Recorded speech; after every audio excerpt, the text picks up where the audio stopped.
On today's episode, we're going to talk about One Piece. So, this past weekend, I just watched the film One Piece Strong World. It was the first bit of the series that I'd watched in a while. Haven't watched any episodes in a bit here. But, yeah, it yet again rekindled my love of the show. This is definitely one of my favorite series, just like overall. Been watching it for a long time, and I thought, after talking with some people yesterday, I came up talking about One Piece for a little bit. I was like, you know what? I should do an episode about this one and recount some memories.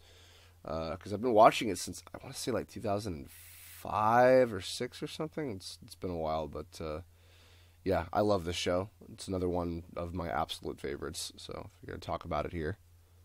So I remember in middle school, Mike Lucas actually was reading it in the printed Shonen Jump magazine that we were getting, the monthly Shonen Jump, if anybody remembers when that was being printed. And he was getting big into it, and I distinctly remember him telling me on the way home from school one day, he was like, "Oh, I just found out that bad guy in One Piece, like, the reason why he pushes up his glasses is so he doesn't slash his face because he has, like, claws on or whatever." And I'm just like, "What are you talking about? I don't know anything about that manga." And I just completely didn't think of anything of it.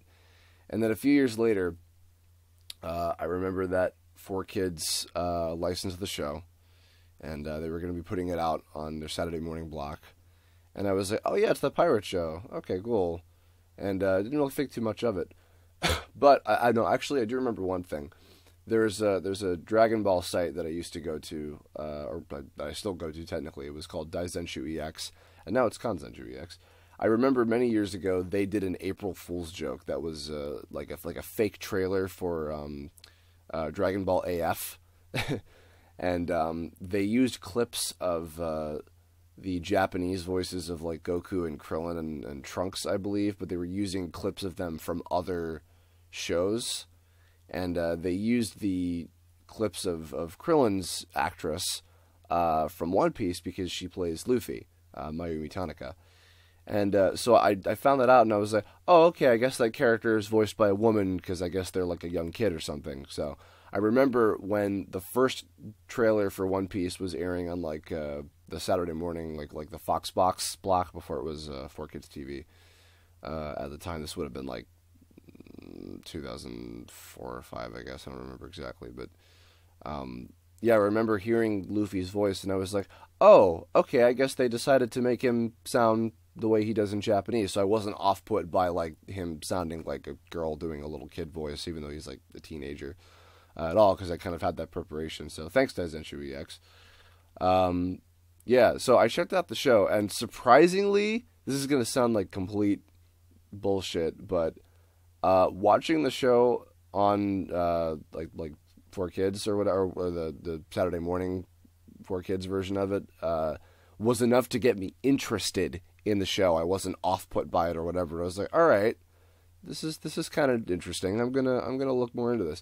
So after that, I started watching it in Japanese. I was looking for subtitle episodes illegally on the internet, of course, at the time, whatever. So was watching a bunch of those, and I didn't really. People were telling me like, "Oh, the dub is awful," and this and that, and all these changes, and I'm like, I'm sure it can't be that bad. And I had no idea.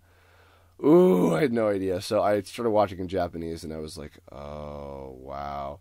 So got into it that way, and then around that same time, I started looking into what the most recent stuff in Japan was, which was at that time it was Water 7.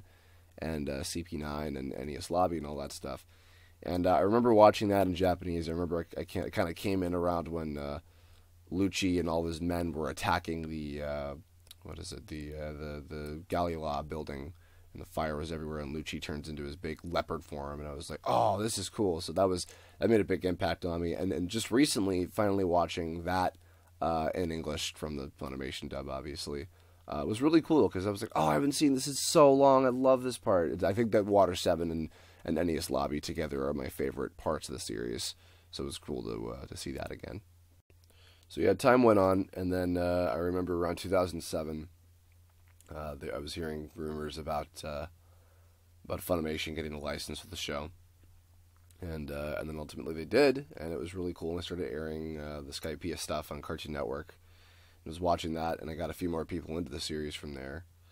And I also remember, I think that same year, 2007 summer, I went to go visit California. I was going to Anime Expo with Mariana Miller and a couple other friends. And they had a panel, I think on the first day of the convention, if I'm remembering correctly, where they had Justin Cook and Mike McFarland from Funimation and a few of the folks from Toei there to talk about the Funimation dub that was going to be coming out. And I remember they announced the cast of the 7 Straw Hat actors from there, and that was a big thing. That was really huge for people. And then slowly that was kind of trickling out. The episodes started airing, I think, later that year. Started buying up all the box sets and everything, and the rest is history. I really love this show. It's made a big impact on me. I remember when I first got into it, in particular. I think I was still working on TTA, on TV Tome Adventures at the time, and there were a few characters. In fact, still to this day, the Tome versions of them. Dust Bunny, for instance, was inspired by like kind of One Piece Devil Fruit powers, like the smoke fruit that Captain Smoker had. And that was what the big thing that probably like just drew me to the series in general was just like I'm always intrigued by really interesting superpowers, and One Piece was not without many amazing ones, and still continues to add some really really cool like just bizarre ones, like the jacket fruit. That's a thing that exists. I guess it's not a major spoiler if you haven't seen that yet. But that was what first got me into it, and then as I continued through, I just like I love these characters. Holy crap! So yeah, Chopper and Zoro, I think, are a couple of my favorites. They're all great though. All the Straw Hats are fantastic characters. And seeing Strong World as well was pretty interesting. Getting to see some of Oda's vision of like of how he would do a One Piece feature film was pretty interesting. I don't want to spoil too much about it. I really liked it. I found the production values of that movie to be really cool, and the new characters are pretty interesting, and it had some cool stuff to it. I will admit though, there was a part about it. One of the motivations of the new villain characters I found to be kind of like strange and kind of like made the point of the film a little like weird. But I think they could have adjusted that a little bit. But the structure itself was really fun. All the fights were cool. The environments were amazing. The animation was gorgeous. It was cool just to see all the characters like getting to do such amazing things. I'm looking forward to if we get the Film Z movie at some point. I'll certainly hope so because I want to check that one out. I think it's funny.